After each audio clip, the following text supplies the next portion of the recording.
So, welcome everyone to the first edition of the Reason Lisbon meetup. I hope you like it today. I'll be talking about the language, and I'll try to give a few code examples and maybe a little bit of live coding to show how we use Reason, or how you'd use Reason in real life. So, has anyone done anything with Reason? Any code with Reason? Show hands. 1, 2. Okay. So yeah. So Reason is a syntax and toolchain for OCaml. I'll start with this. My name is José Nogueira. You can find me, I work for WLD. You can find me at Z@WLD, GitHub, Twitter. And for ReasonML, what is ReasonML? It's actually not a new language, as sometimes you hear people saying. It's a new syntax for OCaml. Has anyone heard of OCaml or worked with OCaml? Yeah, a lot. Much more than Reason. Okay, that's awesome.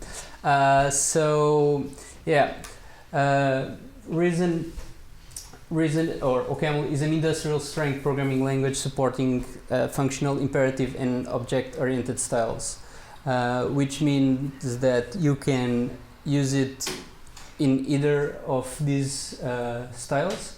It was originally a non-object-oriented language called Camel, but in 60s, I think, or no? Some years ago. Some years ago. That's good. They added object-oriented style support, and it became OCaml, which is Object Camel. Reason is a syntax that will use all the power of OCaml to be compiled to JavaScript. Reason is a compiled to JavaScript language. And now you might be wondering how do they use OCaml to compile to JavaScript. So the interesting thing about OCaml is that its compiler is layered. So OCaml has the compiler works by layers, so you can replace one layer with another, and you can work with that. It's got a lot of interrupts and extension points to allow you to do this. And originally, or OCaml will allow for syntax, semantics, and then output layers on the compiler. So a few years ago, the guys at Bloomberg, they were using heavily OCaml, and they said, well, we need to go to the web, and we have a lot of experience doing OCaml. What could we do? Well, let's change the compiler or the output layer of the compiler and compile to JavaScript. So hence was born BuckleScript.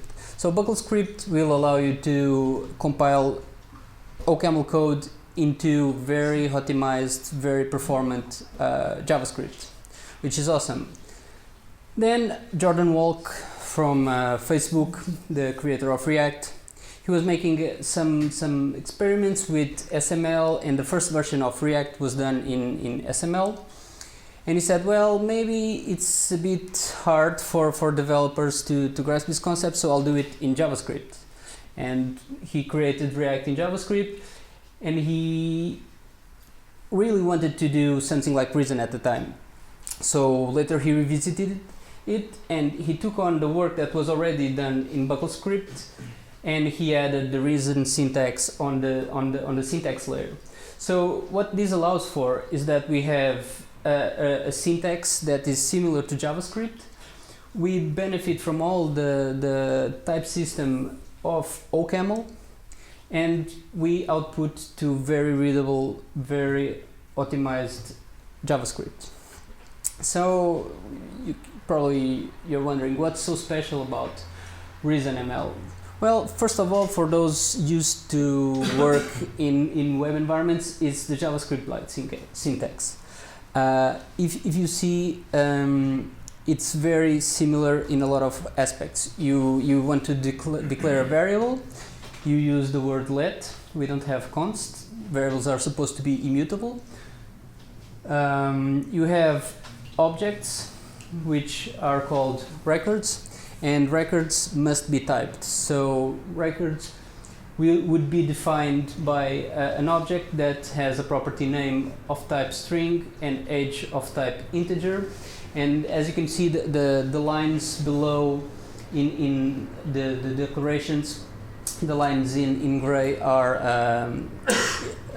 their editor support integration. So I can see that there, where I'm assigning me to a variable, we have a type person.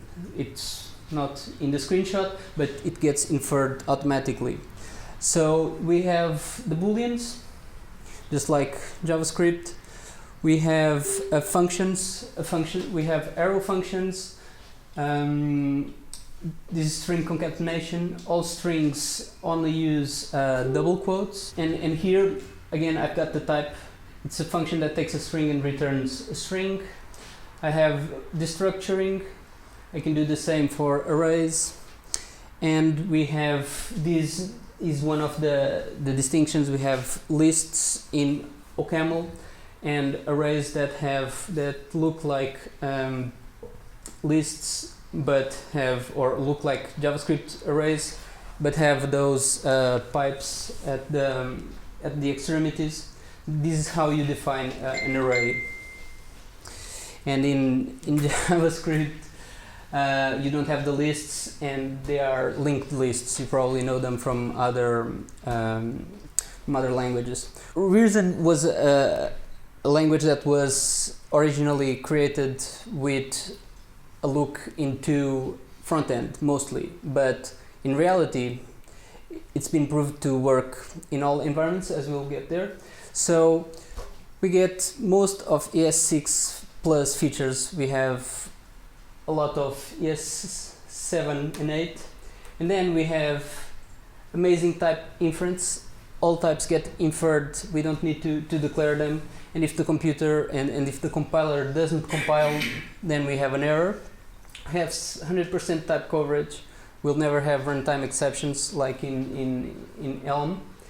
And we have a bulletproof static type system. OCaml's type system is regarded by many one of the best type systems in all the programming languages, alongside with Haskell's. We have another thing that's an incredible addition to JavaScript, that's called variants.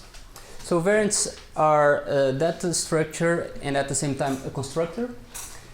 So here we have isReason awesome. This is a variant that will take 3 values, yes, no, and pretty much. And when I assign this to a variable, it already knows its type, and it makes sure that I will always know what I'm handling and what I'm dealing with. Then we have another very good feature, which is pattern matching. Like many functional languages, you can do pattern matching. This is quite useful for many situations, and especially to go through all of the cases on some switch and some evaluation of different variables. And here we don't have to have a tree-like structure with all the if, then else and all that. We just do a match on the cases and then return something. We also have the mixture of these two, which is variants with pattern matching. Is the code too small? Can everyone see?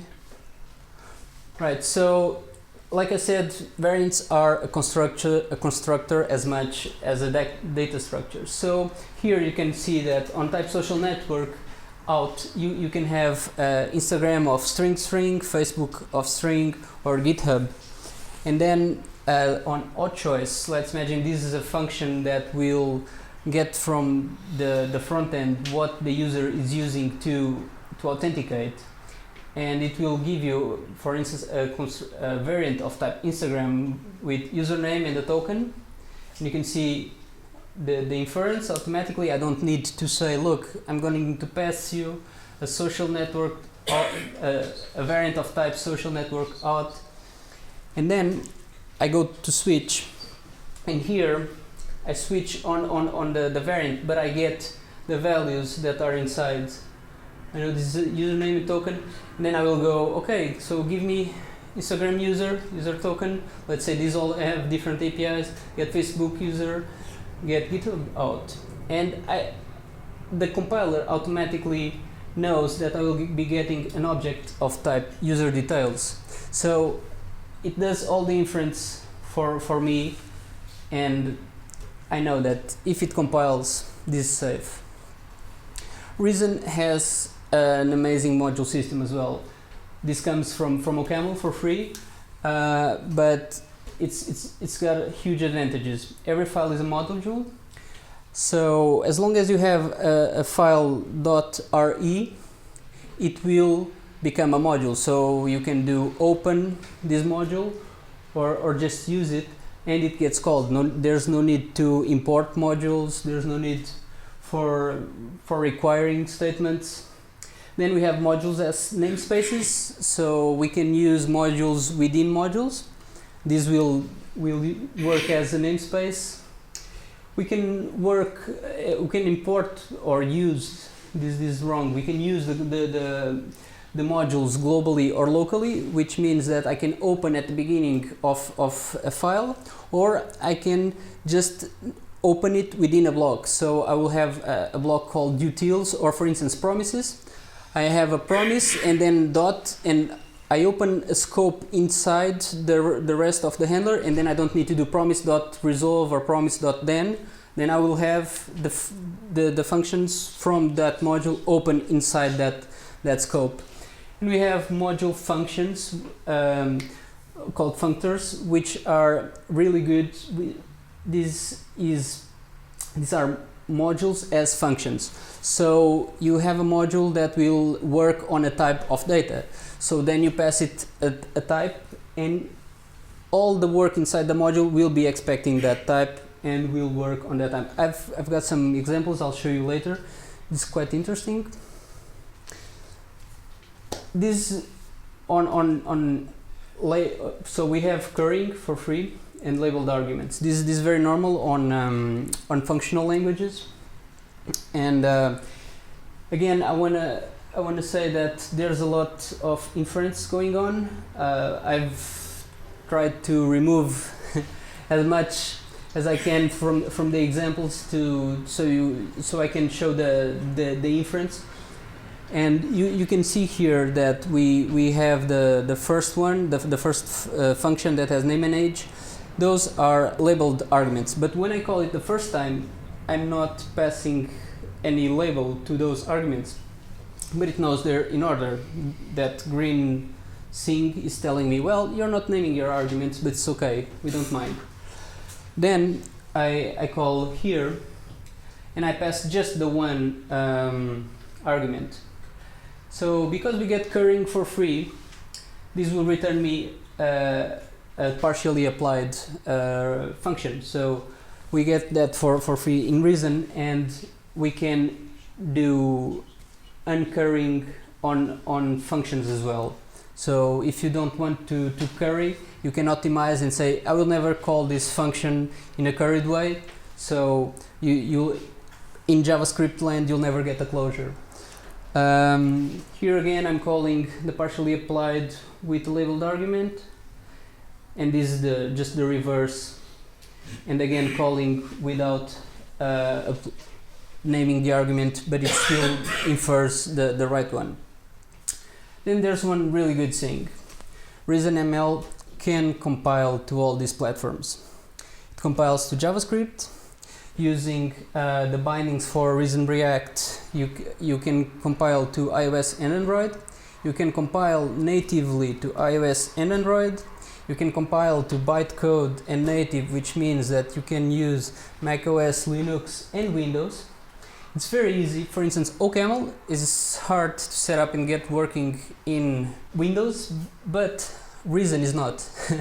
Because the work that's been done it will work really easy to compile things to Windows and Windows Phone.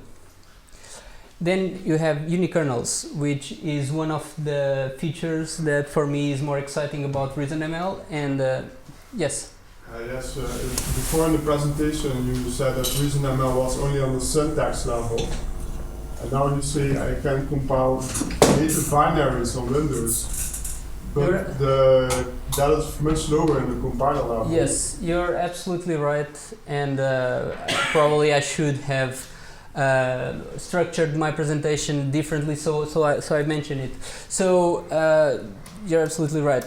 Going back to the beginning. No, to the compiler, because we are using Reason syntax on the OCaml compiler, we can just change the output layer.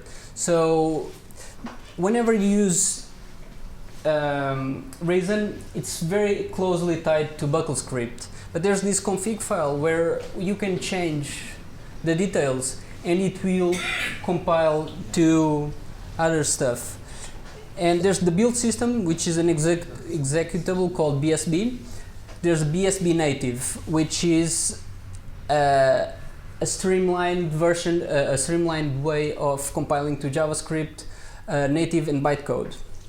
So from there you can do that, and it's got the ability to run build scripts on compile time to adapt to different platforms. Does this answer to your question? Yeah, that does. Yeah. Okay, so sorry for not mentioning it. Might it not be that it's just a OCaml compiler that is compiling to native like it used to do before there was Reason? Yes, there's some adjustments being done because the syntax and because some stuff might come from JavaScript world into OCaml world, but it's mostly the compiling to using the OCaml compiler. Then, as I was saying, unikernels are really good because unikernels. Who's heard of unikernels? Right. So unikernels are. So those of you who have heard, correct me if I'm wrong, but they are libraries that work as a operating system. So it will allow you to mount your application with just the parts of the system you need. So if you have an application that will need only to access the web and or some other layer, you use those unikernels, those libraries with the application, and you can mount the whole thing right on top of the hypervisor, so or the kernel. So it's much faster in startup time, and it spins a whole operating system with a whole server and an app in less time than it takes to spin a Lambda function after it's warm. So it's really interesting, and I think that in the future this will be a big game changer. Did I mention insanely fast compile times? Who's worked with TypeScript here? Well, not many people, but I will tell you that the last project I was working with TypeScript, I had average 7 seconds compile time on hot reloading, and sometimes, depending on what you changed, it would take about 60 seconds. So you're committing a change, you're just changing a comma, and it will take you 60 seconds to see the change on the screen. It's just crazy. This is insanely fast. For Messenger.com is front end is fully written in ReasonML, and it compiles in 200 milliseconds. Also, they are doing about 1% of the bugs they were introducing before, since they've moved to Reason because of the type system. It is really different. What else? It's very easy to adopt. The syntax is similar. The tools are really good. We have a lot of tools that come from OCaml, like Reformat, BSB, all those things are just battle tested, like they say on the site. So it's really good. The editor integration is amazing, especially with VS Code. It works very well with Vim as well. JavaScript interop is very easy. Then we have going back to interop, JavaScript interop. Well, Reason compiles to JavaScript, so in the end, it's very close to JavaScript. So we have a layer for foreign function interface on buckle script that's very well thought of, and to be honest, I don't have many experience with a lot of external foreign function interfaces, but from what I've heard, it's one of the best there is, and it's very considerate.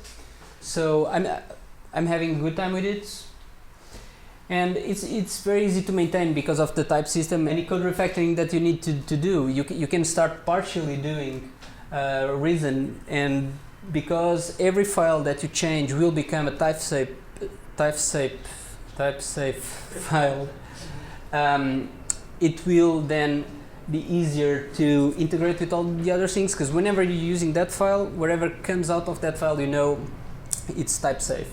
So it works really well. So this is all fine and dandy. Well, that's pixelated. But what's the state of affairs at the moment? So what's happening in Reason? Well, we have an amazing community. It's not too big, but people are incredibly responsive. People are building new stuff every day. A lot is happening. There's this Discord for Reason where you'll have the biggest programmers in the world talking to you just for asking a question, which doesn't happen sometimes in JavaScript or other communities. They are very fast and moving sturdily. So we have a big focus on front end. Like I said, we have Reason React. So the guys at Reason at Facebook are the ones behind Reason. So they definitely want to be able to do their stuff. So they're pushing Reason React really forward, and it's had a lot of changes. And now you have integrated. You have a router. You have the Redux, you have a Redux-like system, you have a router, and you have the component system from Reason, from React. The syntax is evolving. It's getting closer to JavaScript by the day. We have promises are a bit ugly, but getting prettier. We have the async await syntax. But it's not only on front end. Like I've showed before, we have phones, we have a lot of work being done for the native. These guys that I was talking about that did the compiler to bytecode, they made it so that we can have hot reload on native and bytecode. So you can be doing an application and compiling in 100 milliseconds every time you are making changes, and it will work it will be changing while you're working. So it's always working on the fly. Native is quite easy to work with, be it React Native or proper native codes. And there's I mentioned it. So this is taken from Reason's homepage. These are the users of Reason in production. Facebook, and I'm not sure for Facebook, but Messenger.com is 100% made in Reason on the front end. They are changing the back end steadily. There's a lot of the front end in Facebook that's made in Reason. Wow Air front end. I'm not sure about the microservices, and there's a couple of players here that are getting bigger. And the good thing is that we have all the OCaml community behind, so it's bound to go faster, I would say. Everyone's asking me, well, that's very nice, but what about Elm? So I've made this table. If you want to ask anything that's not on this table, please do. I'll try my best to reply. So Reason is a syntax over OCaml. Elm is a language plus web framework. Syntax on Reason JavaScript-like, Elm Haskell-like. The learn curve seems to be easier in Elm for most people. So I gotta say that Reason would be harder than Elm. Errors, so everyone knows Elm errors, they're very friendly. Reason's errors are Elm style, but not as good yet. They are aiming to be very close, and for most cases, they're quite close to Elm and not worse. So for the function external, for the foreign function interface in interop, Reason has this buckle script interop paradigm, and you just have to declare types for any package, and you'll be able to use a JavaScript package in Reason. On the other hand, Elm needs to have a port, and these ports are custom adapters for JavaScript that need to have the interaction and conform with the API, and there's a lot more work being done here. So Elm cares more about purity and making sure that there's no wrong types and things like than Reason. For Reason is closer to JavaScript, so it will allow you to try to do your thing, but they warn you, well, watch out for foreign function interface, because you're opening the door to errors. But if you don't do the types correctly, the compiler will complain. So whenever you declare some bindings for any JavaScript library, you'll be using the compiler. Paradigms: you can use functional programming, imperative or object-oriented. You have Elm only functional programming. You have type classes in Reason, you don't have in Elm. For Reason, one of the great advantages is that it comes with the whole JavaScript ecosystem bundled, so you can use npm to just install anything you want, be it Reason dependencies or JavaScript dependencies. For Elm, you have Elm package, which restricts you to Elm only libraries, I think. Let me know if I'm saying something wrong, but I think that the ports will not come through the Elm package. You can target native bytecode, front-end, back-end, unikernels, and phones. In Reason, Elm cares only about web front-end. The team, I think this is very important, and in a year it will make a lot of difference. So Reason has a big team, is backed by Facebook and Bloomberg, because now they're betting on Reason as well, not only on BuckleScript. And Elm has the founder and Richard Feldman that acts as an advocate, let's say. The community for Reason is younger but is very active, and you have the OCaml community as well. And you have for Elm, you have more libraries and docs than for Reason, but I would say the community is somewhat the same size. It's more mature, definitely, the one in Elm. So, quick start.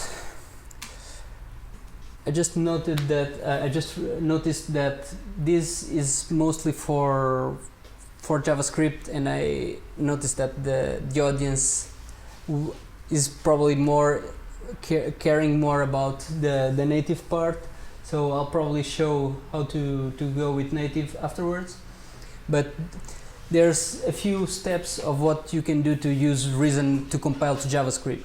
So there's the basic Reason app, which is bare bones, but has a compiler and a script to do watch mode. There's the Reason React app, that's a light structure that has a file with React and again those scripts. And you have this down here, this using Yarn create React app. So create React app will give you a Reason app with hot reload. And this is probably the easiest way to do, because you just have to change some stuff and you'll be working with a full app that can go to production. For documentation, we have ReasonML website, Reason React website, Buckle script. There's a lot to be learned from OCaml. They have really good tutorials and books on the OCaml page, so you can have a look there and port that to Reason, because all of it will be valid. Buckle script and OCaml APIs. So a word of caution here is that Reason will try to interact through JavaScript. They want to compile to JavaScript, but at the same time we have the OCaml compiler. So we have at the same time JavaScript libraries or APIs and Buckle script and the OCaml APIs. And at some point it's important to know which one we are using. I have an example to show you later, but this is just something to retain. Conferences, well, in 11 to 13 of May this year we're having the ReasonConf in Austria. It's going to be nice. As far as I've heard, there's still tickets, so if anyone's interested, everyone's going to be there. On the next one, so I'm pretty much done for the talk. 18th of May we have David Gomes exploring Reason's interop with JavaScript, and we'll have a mini workshop of bindings. I'm still not sure where I'm gonna do it, but there's this, and thank you.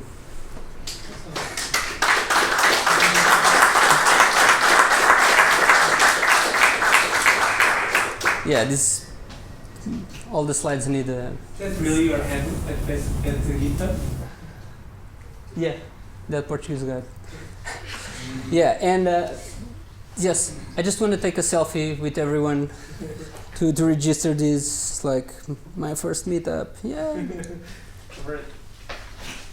Wait, let me just... It's like Ellen's page selfie and else.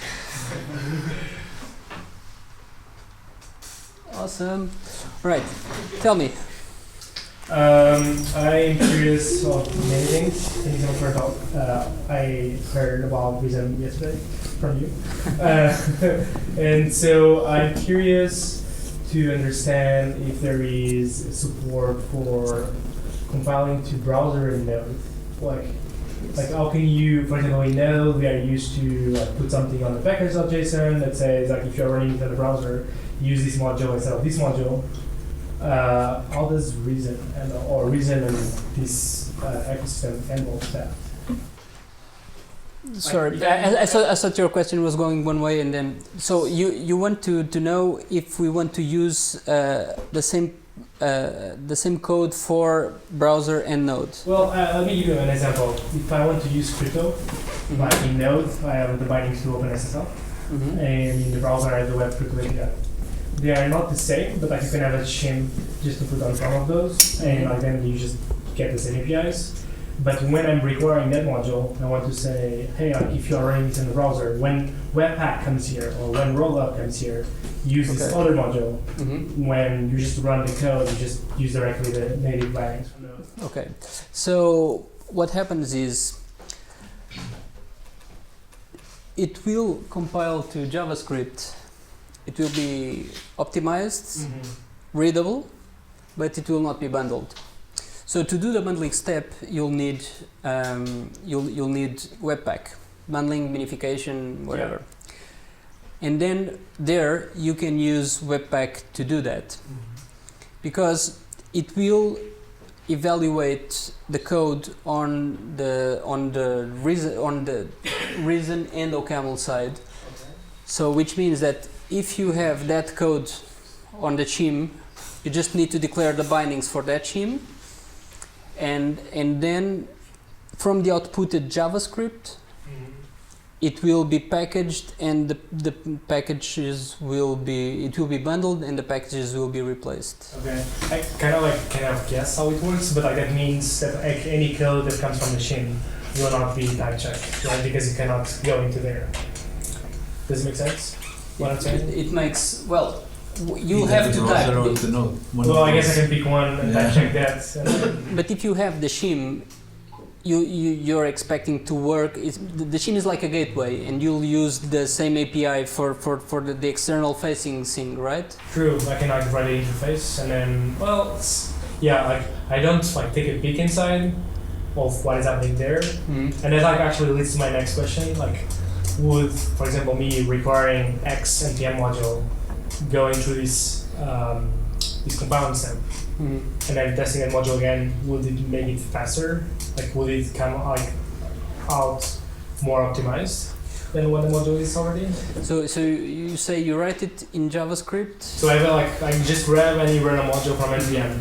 I import it from my reason file, and then I do the compilation. Like, will that code be? No. For instance, will it do tree shaking, for instance? No, for example, yeah. Because the code is not dumped inside, right? So you're writing bindings for that library, Yeah. but you're not bringing that code inside the file code. Then when it gets outputted, you'll have a file that it will automatically import those files, and it will then use that API that like a normal JavaScript file. So you wouldn't be able to optimize it just by requiring it. So very like TypeScript, like what TypeScript says. I just transpiles all the TS files into JS files. Yes, but much better, because TypeScript is a best effort system, and this is a true sound type system. So which means that here, whenever the compiler compiles, you know that it won't fail. You won't have any runtime exceptions unless you pass it data coming from external sources that doesn't conform to what you have. And so go ahead. So it's more like flow, where if you want to use an external dependency, then you have to declare the types that come from that dependency. And then in TypeScript, you also need to do that. Yeah, but like in TypeScript, you have to write it in TypeScript. Like I guess like you don't need to change. So you can fetch it from a repository that contains all the typing something. Yeah, cool. Alright. I have more questions, but I would be happy. You mentioned it works on the backend, or always? Yeah. So, like with React, it's got bindings for Node. Do you mean backend Node or back? For instance, I don't know if it's a Node or if it is another thing. Well, for Node, for using Node, you'll use a package called BS Node, which are buckle script bindings to Node. So the thing is, we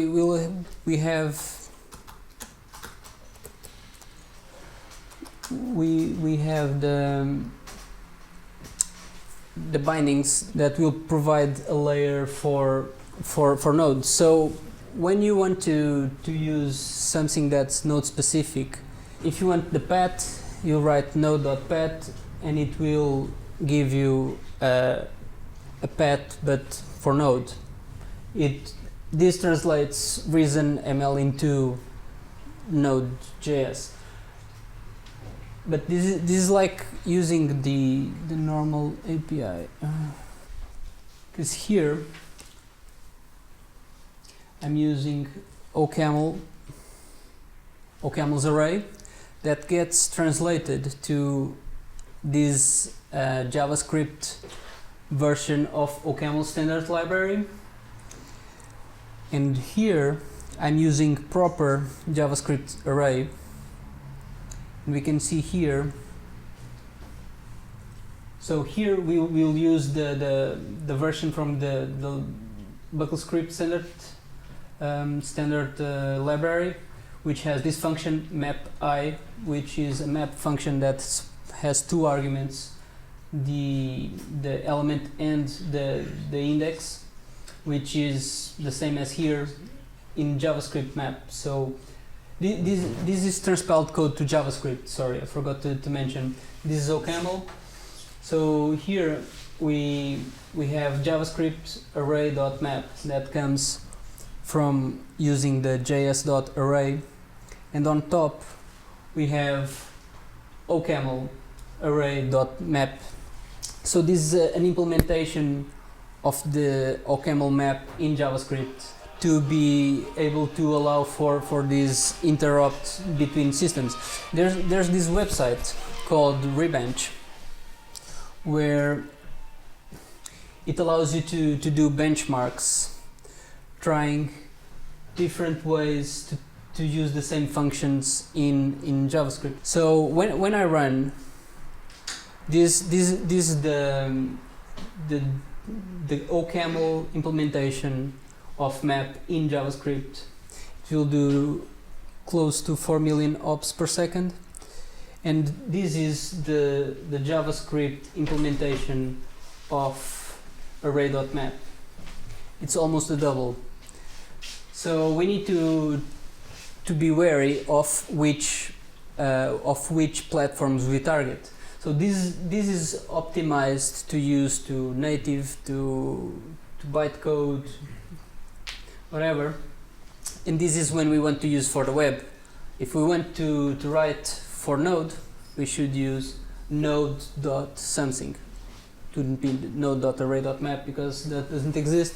But any function that might be shared between Node or browser, you'd be better off choosing the Node API of it.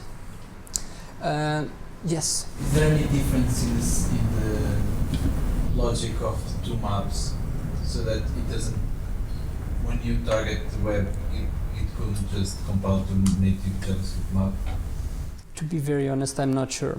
I haven't gone that deep. This is inside this package that it requires, and I haven't gone that deep.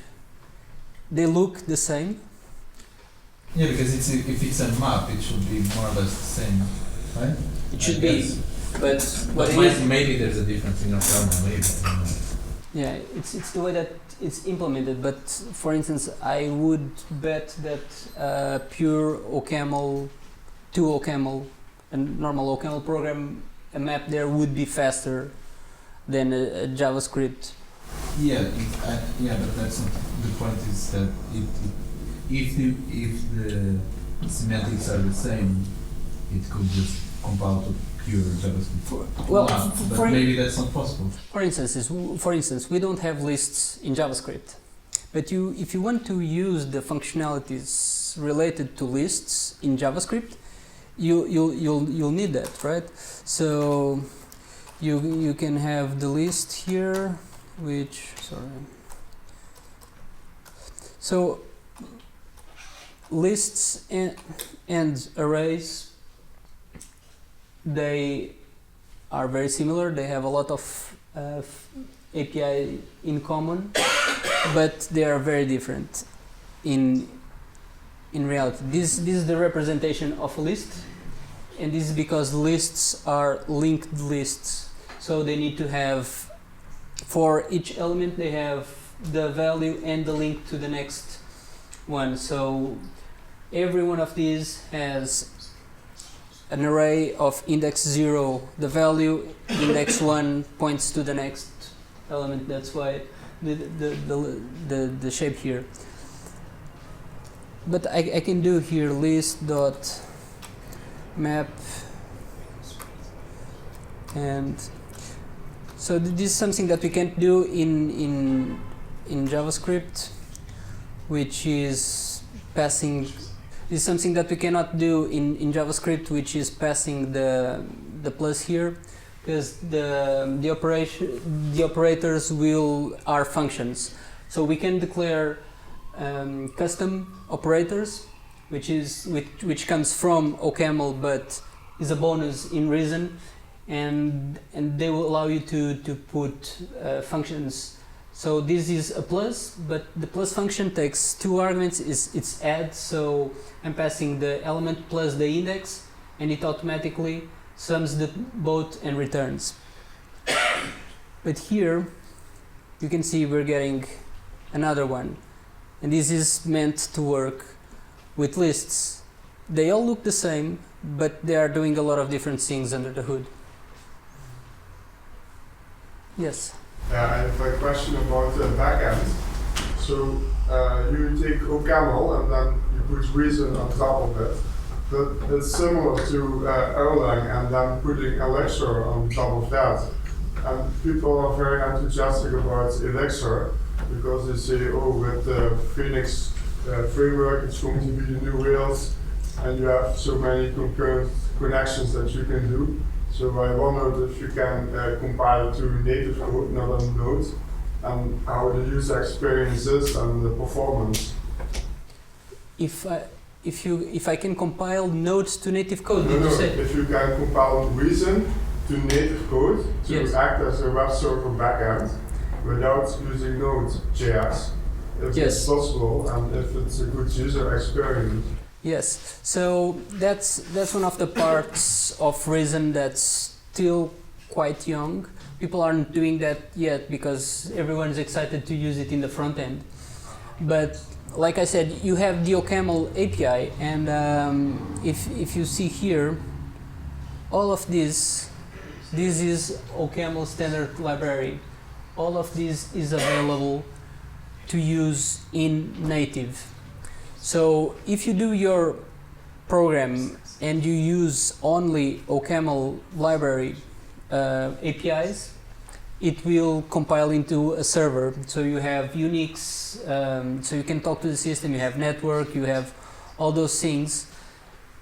And you just create your server. There are some packages and libraries being done for this. There's some repos online that have some boilerplates for Reason to bytecode servers, and they seem to be quite sturdy, but it's still starting. But the thing is, it's been done forever in OCaml, so this is just a layer on top of it, and we need to unlock the package manager of OCaml. There's ways to do that, but it's still very hard to use the OCaml packages with Reason syntax, but it's possible. Very hard. But then you get the best of both worlds, because in OCaml, if you want to do something like that, a server, you just download the server framework and you build it like Phoenix. Okay, thank you. I have one more question. Yes. When you do an hello world in Elm, you get a file of like 600 kilobytes or something like that, because Elm has an entire runtime system written in JavaScript. Yes. And pure script, you have a very minimal file. So I wondered, what about ReasonML? Does it have any runtime in JavaScript? Well, it's funny that you've mentioned that, because I've seen that being asked before, and I'm going to show you. So this is installing BS platform. This is the build system for Reason. Before it was a bit slow. It should be much faster now.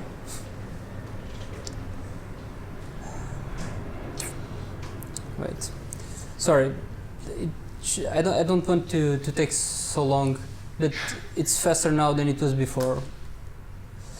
So I have this, my first step, which will give us just the source and some node modules.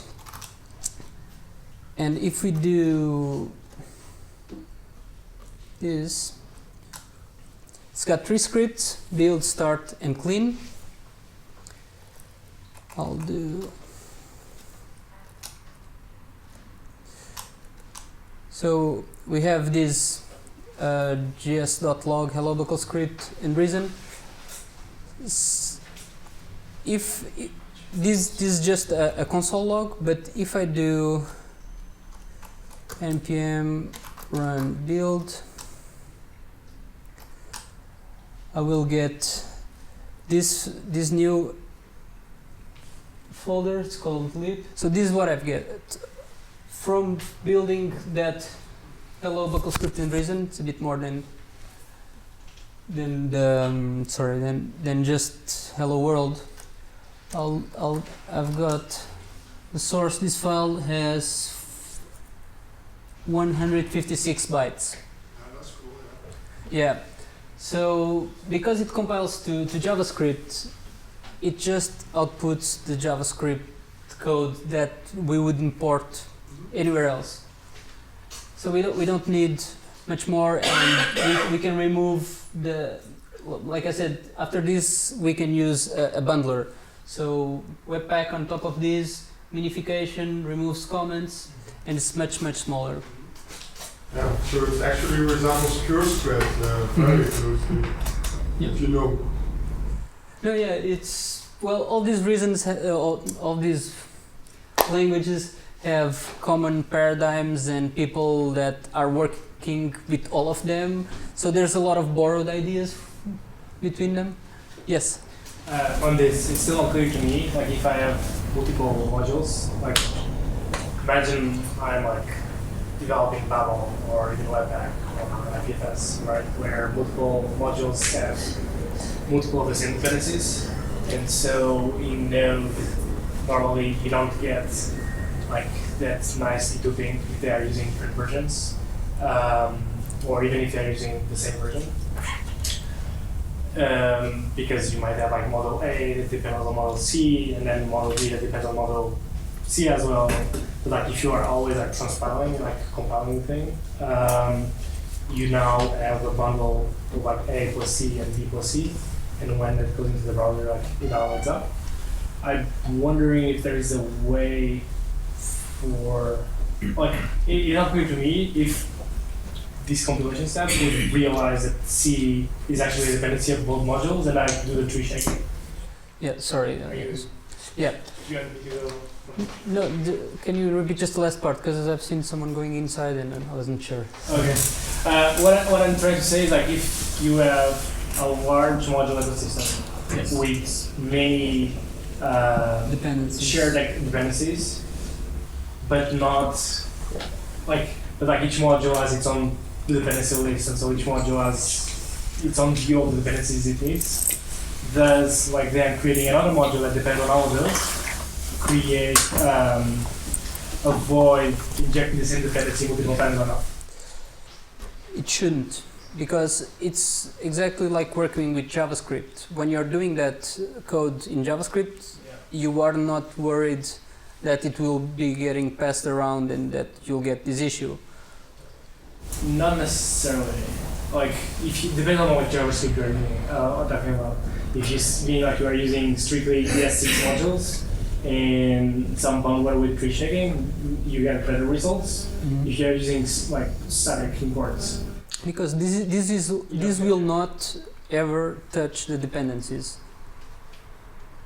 It's like okay, so that gives me the next question. You going to say something? no, it's like Babel then. Yeah. Babel just Just response. Yeah, exactly. So for example, imagine I use something from the standard library of Ocaml, right? Like I'm using the list, and so to use the list, it has to import the $$ something from the library, and I have two modules written in Reason that like both use the list module of Ocaml. Mm-hmm. Then I create another module that imports these two. Will I have two versions of the list library imported in my code base? No, you shouldn't. Because what? Why shouldn't I? Because like when it transpiles here, It doesn't transpile what you get from the standard library. So what it does, it turns it into a require, Yeah. okay, and it's just a. I just keep it as a require. Yeah, it will. Look, Okay.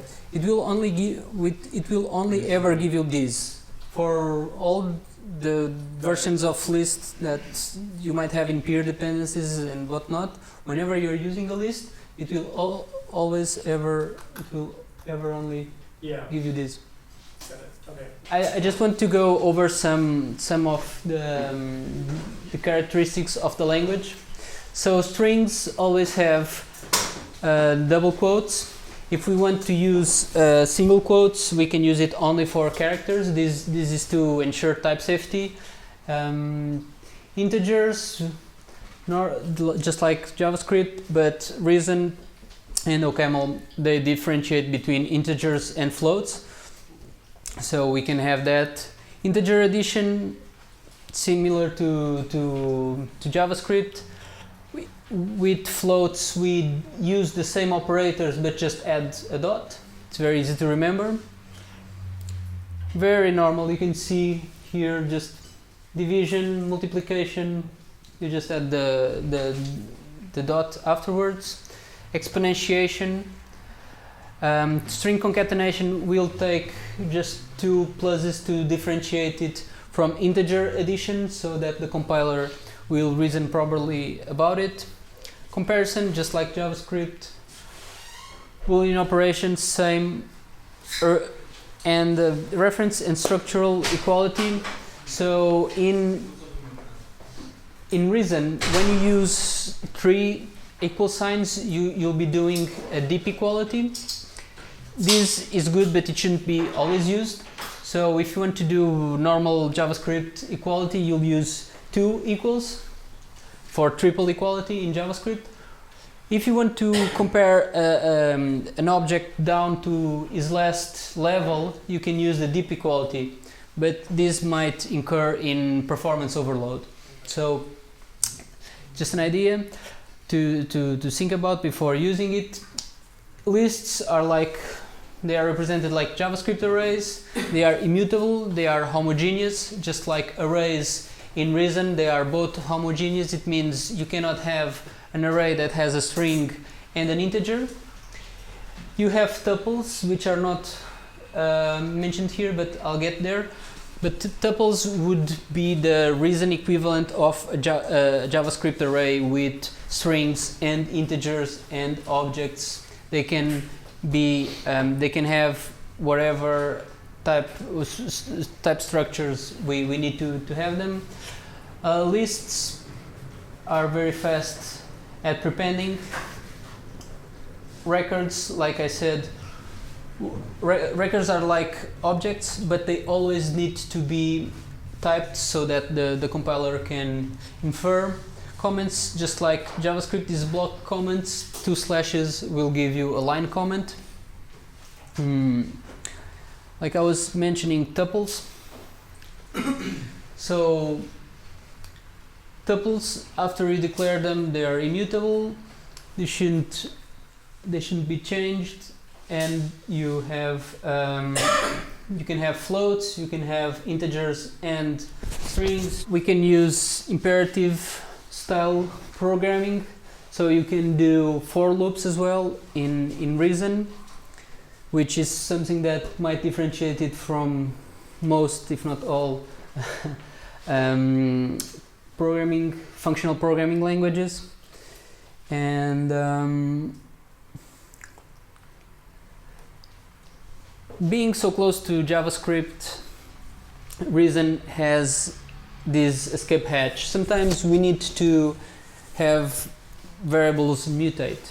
They shouldn't mutate. So if forgetting about this, when you declare a variable, you can never reassign it, but you can redeclare it. So you do let foo equals 5, and then after you can do let foo equals 4. That's okay, but you cannot do foo equals 4 after declaring it. So if for some reason you need to mutate references, and sometimes it's important for some structures of data that you're using, and this comes from OCaml, especially for instance when working with lists and we need to move things around, because lists will only prepend. So if you want to add stuff to a list, you need to prepend to that list. You cannot, like an array, you cannot append to the list. So you have this special keyword ref that will allow you to then change it like so. It's like reassigning it. This means that this foo is a mutable variable. So whenever you use a mutable variable, you need to use this caret to signify that. I was telling you before about functors. So functors are modules that take functions. here we have a module that will make a set, and it takes an item. And as long as you pass a comparable, then it will work. It will allow you to do the changes, because inside you don't have to tell it, oh look, this is a comparable. It will know that it's working with a comparable. This is an app that will call the GitHub API, and we'll get back a repo list with repos marked as reason. What's happening here is that I have this function called, this is a fetcher component, and it will accept a config of type data. And from here on, it knows that the data that I'll be working with has the type that I'll pass here to it. So when I call repo list, this is Reason React. Sorry, I didn't have the time to go over Reason React, but this is how you do it in Reason React. You declare a component, and then it expects a make function on that module, and that make function will be called with the arguments that we call it from. So arguments passed to the make function will be the attributes on the component that we pass it. Like here, fetch. This will be translated into repo fetcher as named arguments. So the named argument fetch will get fetch repos. Failed message will get this. So here, it as last property, it always gets the children. And this is a component, a repo fetcher component that is of type network utils.fetcher component. And remember that I've mentioned here that we have this type data. So when we instantiate this repo fetcher module, we say, look, I'm going to pass you type of repo and repo data. A type of repo will have an object with these qualities. It has a property full name, which is a string, stargazers count, which is an integer, HTML URL, which is another string.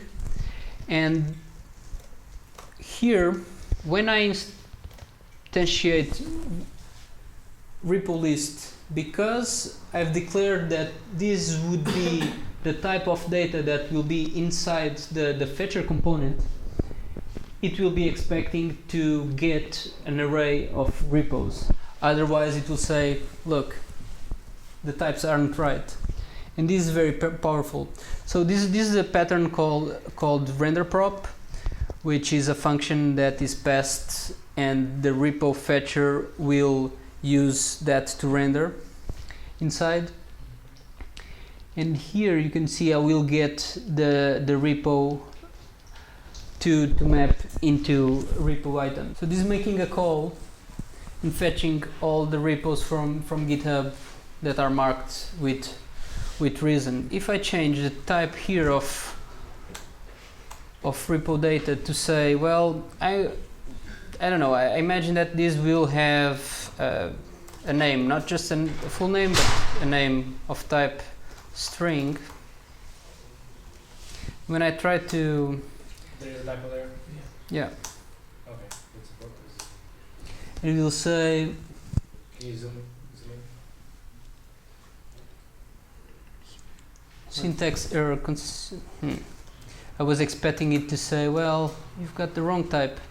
And this is where it fails versus Elm, because sometimes you don't get the right error. You'll just get a syntax error, and if you don't know what you've done, you're going to be looking all over the place for what happened. I do this, and sure enough, now it builds. And I just wanted to see how fast it compiles. So if I write string...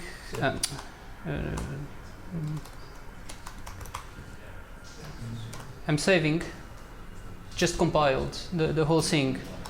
And then I delete this, compiles. And at the same time, this is always re-rendering. So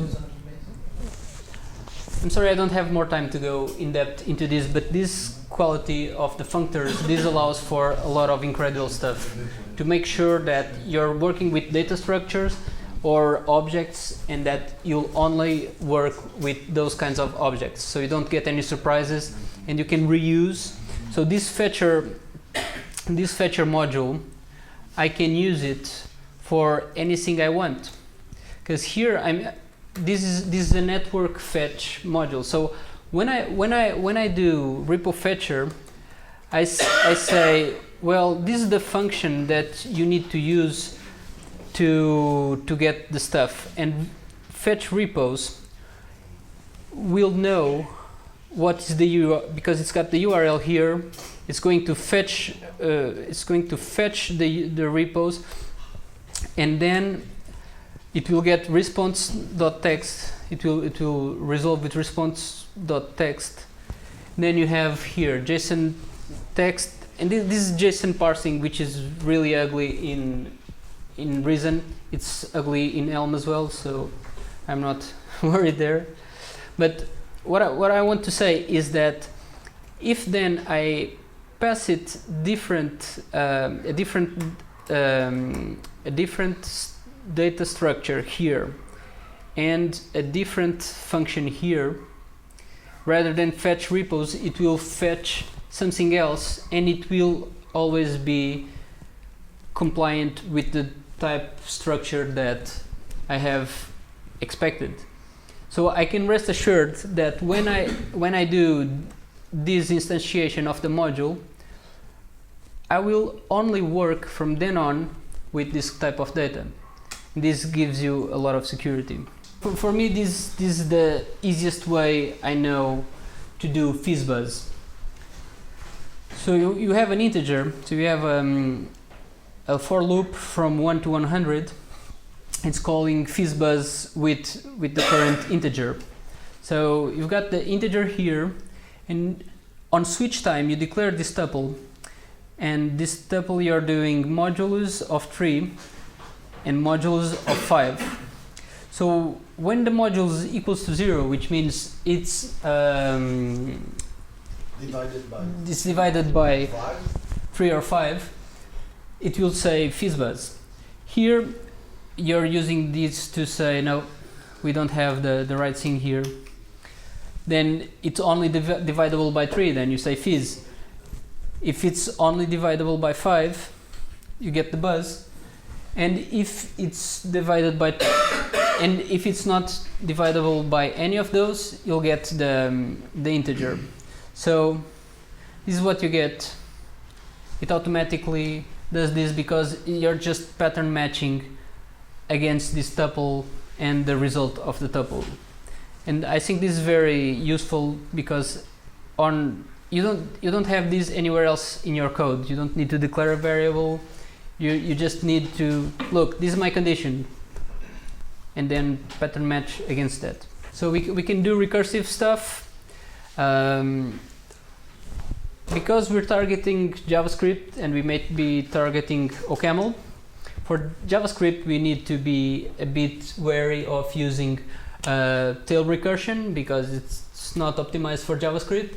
In OCaml you can be more flexible in that. If you're doing recursive functions for OCaml, you can be more liberal with that, even though OCaml shouldn't be taken too far because of some optimizations, but I'm not a big OCaml expert.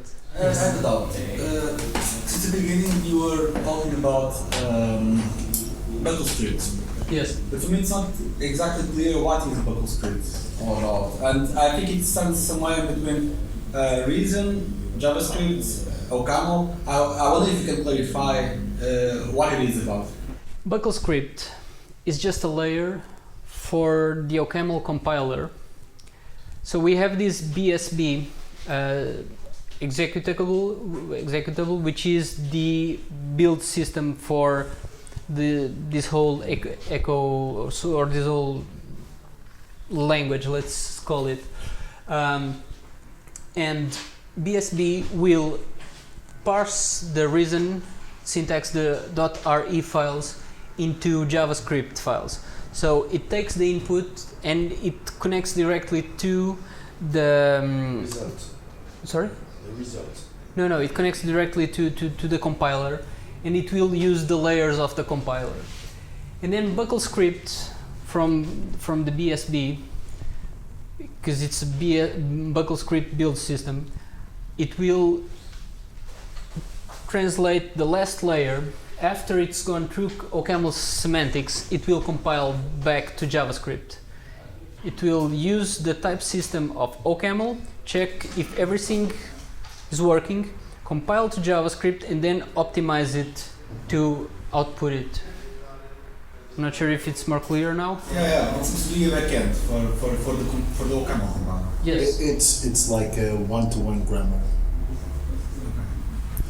Yeah, in the compiler world is like when you have a grammar receiving something and making sure that is right to transform to the next layer.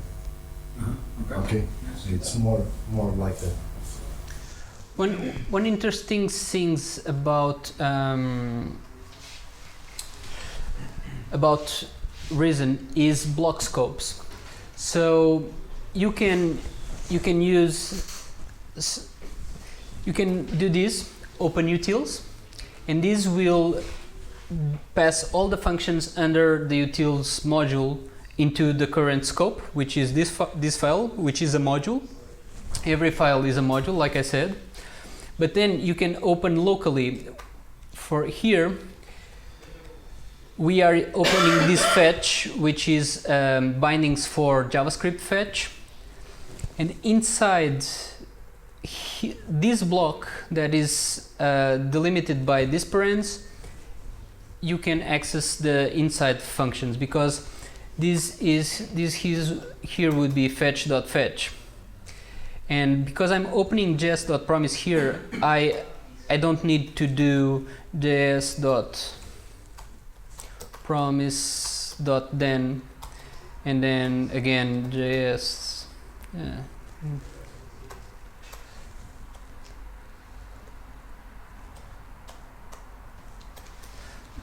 Okay, sorry, either my Vim or my fingers are too tired right now. So inside these scopes you can open modules and use it just for those little bits, which is really nice, because if you're going to work with fetch or promises just in this part of the file, you don't need to open it at the top and then have to use it or to have it open in the whole place. And this is also good for optimizations. And in that case, if fetch and the promise have a common component, would it raise an error? If there was a then both in promise and fetch, for instance. Well, yeah, you would be overlapping domains here, so you shouldn't do that. If both fetch. Would you get a compiler error in that case? It would probably give you a compiler error, because it will say, well, because you can override things. So actually, I'm not sure if you would get a compiler error or one overriding the other one. I'm not sure, sorry, but I would have to test it. So we have this module called pervasives, and this is open when the application starts. And these are all the things that are from the standard library, and they're on all programs. So this is the comparisons. Sometimes when working with Reason, we don't understand where things are coming from. When we don't understand it, it's probably in this file. You come to API and pervasives, and you can use this. For instance, compare. Do you remember the map where I used before and I put just the plus, we can put in just compare. Because this would work like, for instance, array.sort, and you do array.sort and it specs a function, you put compare, and it will sort in the right way. Min, max, equality, boolean, and there's composition operators, like in other functional languages. You got the pipe operator, and you have the application operation. This compose. Yeah, I have a question. I thought ReasonML also has type classes. Is that right? Yes. In Haskell, the constraint of the type classes in the type. And here I don't see it. So. Sorry, I'm not sure. So, if, for example, if we go up a little bit, yes. and you go to minus min. Min, yeah. Yeah. It says, return the smaller of the two arguments. But in Haskell, you would say, I have two types, but they cannot be any types. They have to be types which can be ordered. So you have a type constraint. This must be the type that can be ordered. So we have ord a equals, and so yeah, I wonder how. So I think, because what you can do is, because it's got algebraic types, you can say I want a type that is either a list or an array. It's like the ordable. Right, you declare the orders. I think you can do that, but I haven't explored that very well. But you can say it can only accept these types. But I don't know. From what I saw, there is a keyword called constraint, where you can do what is suggested, but it's not as pleasant as in Haskell. Okay. Yeah, that was. Yeah. Have list concatenation. I'm sorry, this turned out to be a bit out of hand, but it's already very late, and maybe next meetup we can go through some more things. On the next meetup, the guy who's going to talk, he's going to go deep into the foreign function interface, which I didn't explore today, and that allows to do the bindings for any JavaScript that we want to interop with, and to gradually move our code bases. So I'm going to do a gradual migration of some small repo, like a to-do list or something like that, and then I'll have that experience also to share on the next meetup. These are things that I think that are important to see in Reason. And I think that's all. Do you have any last questions?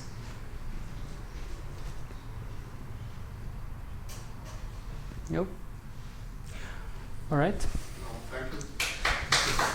Well, so thank you very much for enduring, and I hope I've convinced you to come to more Reason meetings. In terms of good examples to explore what's possible to do with the Reason, what do you recommend? Just standard documentation, or? Well, I would recommend reading the standard documentation and also reading the buckle script documentation. It was a bit complicated before to read, but now is much better, and all the examples in the documentation in buckle script are also in Reason.